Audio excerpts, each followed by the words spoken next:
जय श्री माता जी सभी भाई बहनों को। अभी पिछले दिनों में मैंने एक वीडियो अपलोड किया था जिसमें था कि तांत्रिक क्रियाओं से हम कैसे बचें। उस पर बहुत सारी प्रतिक्रियाएं हमें प्राप्त हुई हैं। पता चला है कि जो लोग ध्यान धारणा में हैं उन्हें भी ये समस्या पीड़ित कर रही है। लोगों के घरों परिवारों में ये समस्या घुस चुकी हैं। आप लोगों से विनम्र विनती है कि आप लोग सब जगह पहले जाना छोड़ दें। ये देखिए, जब हमको कोई पीड़ा होती है तो जाहिर है कि हम लोग यहाँ वहाँ कई स्थलों पर जाते हैं, लेकिन हमको नहीं पता होता है कि कहाँ पे आकर के कब कौन सी बाधा हमें पकड़ लेती है। ये जानने के लिए मैंने 3 चीज़ों को समझा अच्छी तरह से, जो आप लोगों के साथ शेयर करना चाहती हूँ। जब एक परिपक्वता आती है तो ये बात समझ में आई कि जब हम बाइबल की बात करते हैं तो उसमें क्या मुख्य उसका उद्देश्य क्या है कि नो दाई सेल्फ, आप अपने आप को जानो। इस पर बहुत बल है। और जब तक आप अपने आप को नहीं जान पाएंगे कि आप कौन हैं, कहाँ से आए हैं, आपकी यात्रा क्या थी, क्या है, क्या होनी चाहिए, जब तक आप इसको नहीं जानेंगे समस्याओं से मुक्ति नहीं। दूसरा, कुरान में क्या है जो मुख्य उद्देश्य, खुद को जानो तो खुदा को जान जाओ। अब खुद को हम जानते ही नहीं हैं तो हम खुदा को पहले जानने की कोशिश कर रहे हैं। इसलिए भी बहुत सारी भ्रांतियाँ हम धर्म के नाम पे कर डालते हैं। तीसरा, जो मैंने समझा कि जब आप स्वयं को जानोगे तो ही परम को जानोगे। जब तुम आत्मा को जानोगे तभी परमात्मा को पहचानोगे। तुम नहीं जान रहे हो कि परमात्मा कब के स्वरूप में आपके पास है, कब कहाँ भटक रहे हैं, वहाँ परमात्मा आपको मिल भी रहा है कि नहीं। परमात्मा एकदम साधारण व्यक्ति के स्वरूप में, किसी भी स्वरूप में आपके समक्ष आ जाए तो क्या आप उसे पहचान लेंगे? या आप किसी गलत जगह पे जा रहे हैं, बाधित स्थानों पे जा रहे हैं जहाँ भूत बाधाएं उतारी जाती हैं, आप वहाँ जा रहे हैं तो क्या आप ये उम्मीद रखते हैं कि आप सही तरीके से साफ़ सुथरे चले आएंगे? देखिए, हमारे पास बहुत सारे ऐसे अंग हैं जहाँ से भूत बाधाएँ आती हैं।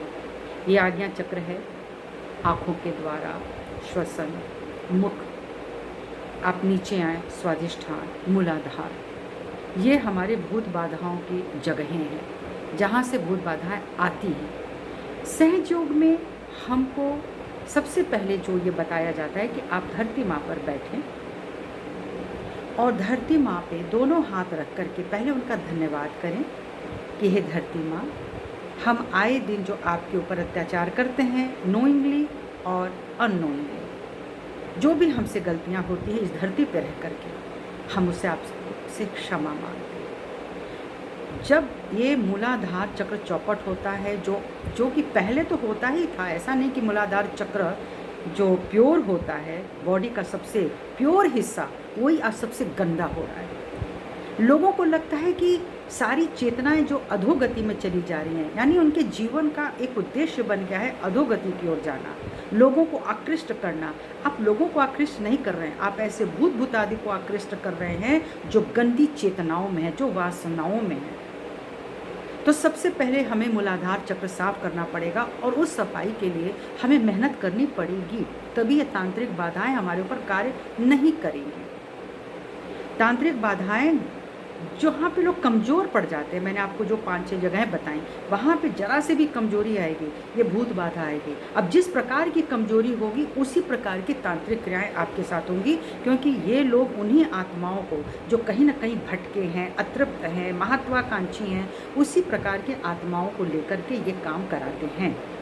एक जन्म की बात नहीं है, पिछले जन्म में पता नहीं आपने ऐसा क्या किया, आप किसके सानिध्य में रहे, उसने आपकी कुंडलिनी माँ को एकदम फ्रीज कर दिया, वो उठ नहीं पा रहे, तभी तो तांत्रिक क्रियाएं ऊपर में कार्य कर रही हैं। और जिन लोगों के उठ रहे हैं वो भी कहीं ना कहीं जा कर के अपने चक्रों को कमज़ोर कर रहे हैं, उसको अच्छे से पनपा नहीं रहे, उसे सशक्त नहीं बना रहे। देखिए, जितना चला गया वो वापस नहीं आएगा, लेकिन जो अभी आपके पास है बचा हुआ, उसको संभाल लीजिए।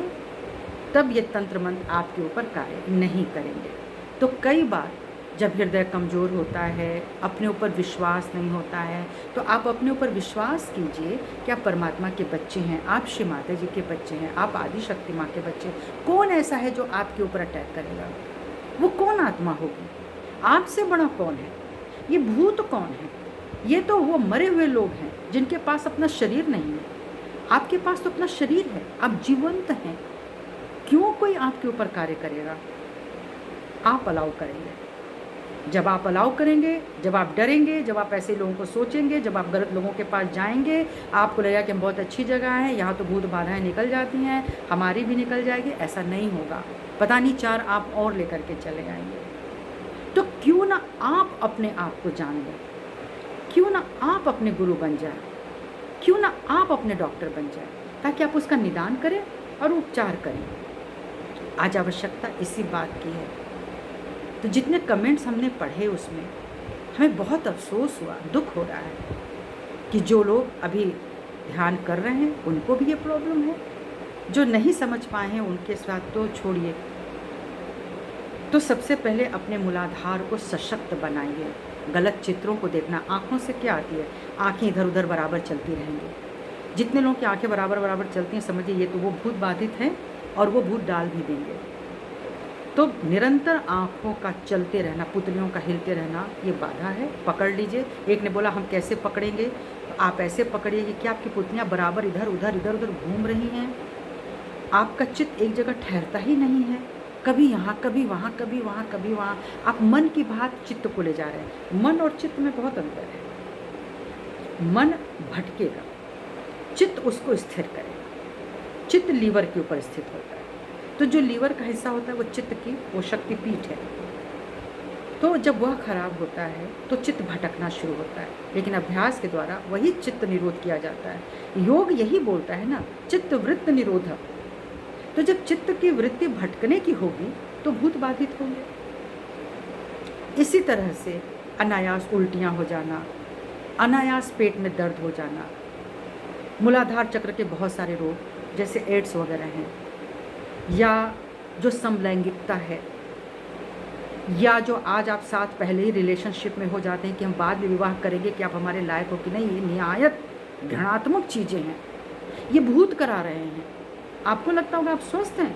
आप शराब पी के, सिगरेट पी करके, गांजा पी करके, नशे की चीज़ों को लेकर के आपको लगता है कि आप स्वस्थ हैं। आप अपने लेफ्ट चरण को एकदम खराब कर चुके हैं, और उसी खराबी में इसी तरह की भ्रांतियाँ और इसी तरह की चीज़ें पैदा होती हैं। हमें ऐसा कर लेना चाहिए, इसमें क्या बुराई है? ये जो संस्कार है ना, ये बड़े मुश्किलों से मिलते हैं, और संस्कार को ही बनाने के लिए जो एक अनुशासन है, दैवीय अनुशासन, उसमें जाना है। जो अनुशासन है वो मनुष्य वाला बनाया हुआ नहीं है, जिसको हम कहते हैं सेल्फ कमांडमेंट।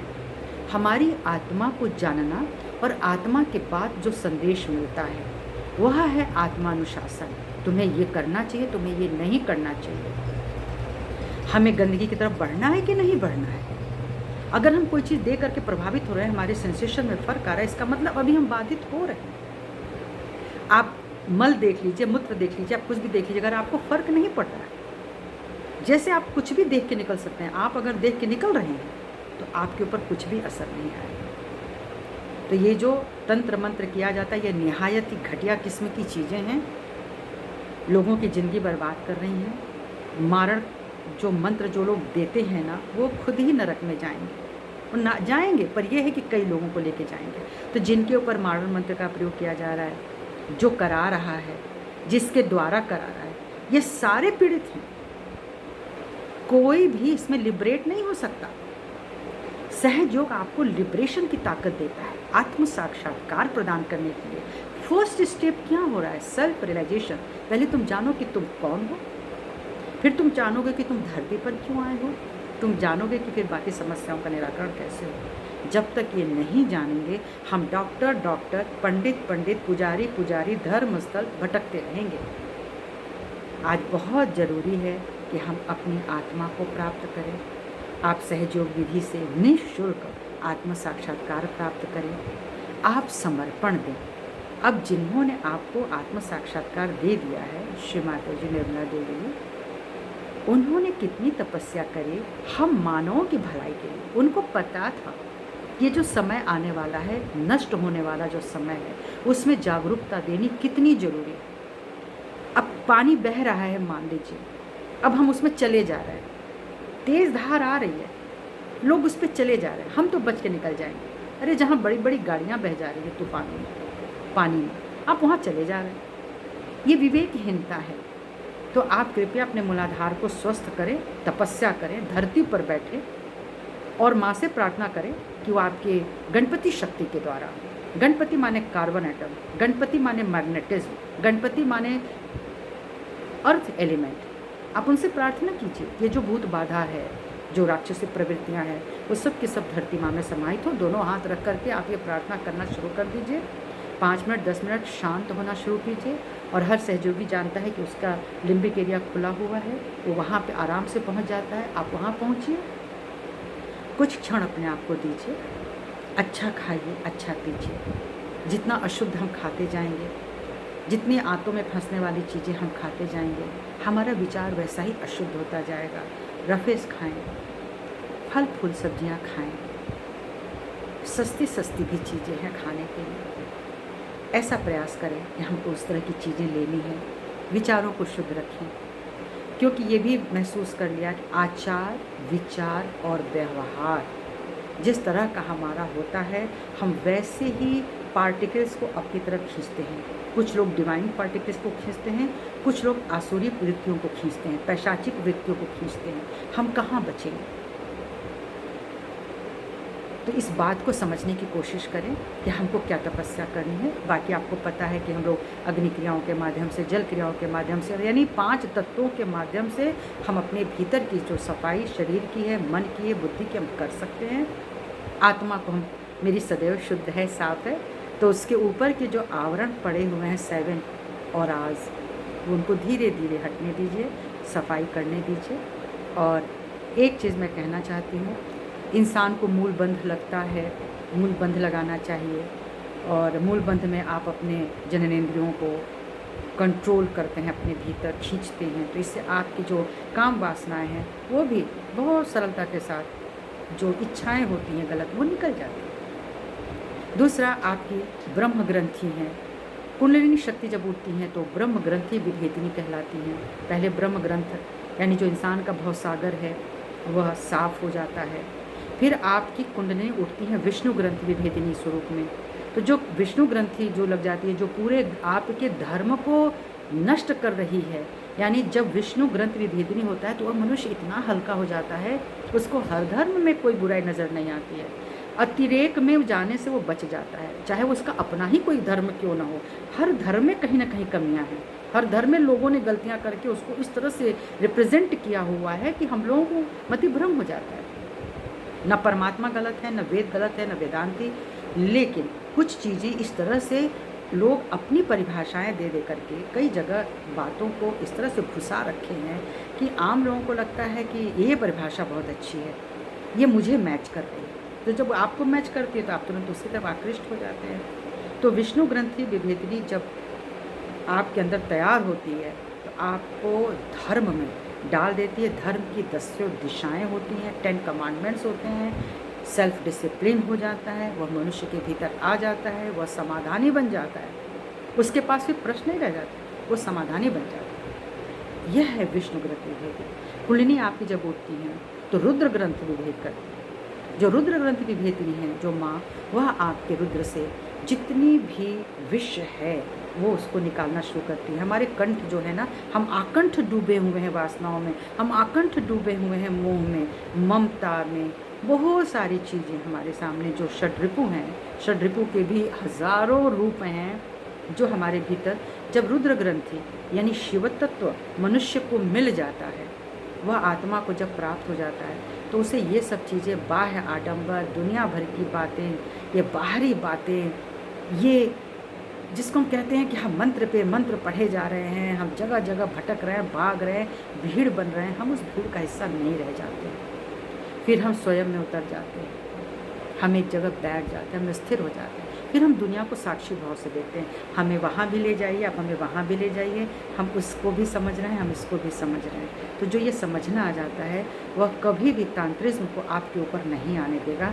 आपकी आज्ञा साफ हो जाती है। जब आज्ञा साफ होगी आप क्षमा भाव में आ जाते हैं। जब क्षमा मिल जाती है, आप सबको कर देते हैं, आपने मनी मन सबसे मांग लिया, तो आप बिल्कुल विमुक्त हो जाते हैं, निर्लिप्त हो जाते हैं, आप विराट की शक्ति में आ जाते हैं। ये विराट की शक्ति है। जब विराट में आप आ गए तो आप सीधे ब्रह्मांड में आप चले जाते हैं, अपनी शक्ति को भेज सकते हैं और विराट की शक्तियों को अपने भीतर आमंत्रित करते हैं। इस तरह से हम ब्रह्मांड के सभी देवी देवताओं में भीतर अपनी शक्ति को हम प्राप्त करते हैं। हम उनके भीतर रहते हैं क्योंकि हम उनके भीतर हैं, हम इस ब्रह्मांड का हिस्सा हैं, पर वो भी हमारा हिस्सा हो जाते हैं हमारी पूर्ण जागरूकता के साथ। तो कोई भी तंत्र, जब आपका ये लिम्बिक एरिया खुल जाएगा तो कोई भी तंत्र आपके सहस्त्रार को नष्ट नहीं कर सकता है। इसलिए कृपा करके इसको ध्यान से सुने, ध्यान से ध्यान कीजिए। आप जब कहते हैं, टीचर कहता है कि अटेंशन दो, प्लीज़ अटेंड करो, आप हमारी बातों को सुनो, समझो, वहाँ अटेंशन आपका होना चाहिए। तो अटेंशन क्या है? वो आपकी चित्त शक्ति है। तो आप जब चित्त लगा के कोई कार्य करेंगे, चित्त लगा के आप कोई तपस्या कर रहे हैं, आप समझ रहे हैं कि आप ये क्यों कर रहे हैं, तो निश्चित है कोई बाधा आपके पास नहीं आएगी। नहीं तो कौन ऐसा है जो प्रभु नाम का स्मरण नहीं कर रहा है? कौन ऐसा है जो ईश्वर का नाम नहीं ले रहा है? लेकिन फिर भी इसी समाज में गलतियाँ हो रही हैं, चाहे वो किसी भी धर्म से हो। एक मनुष्य की हत्या नहीं कर सकता, वह किसी भी प्राणी की हत्या नहीं कर सकता है। वह तो फूल पौधों को भी बचाने लगता है, वह सबको प्यार करने लगता है। तो वातावरण में अपनी प्रेम शक्ति दीजिए, कटुता मत दीजिए, क्रूरता मत दीजिए।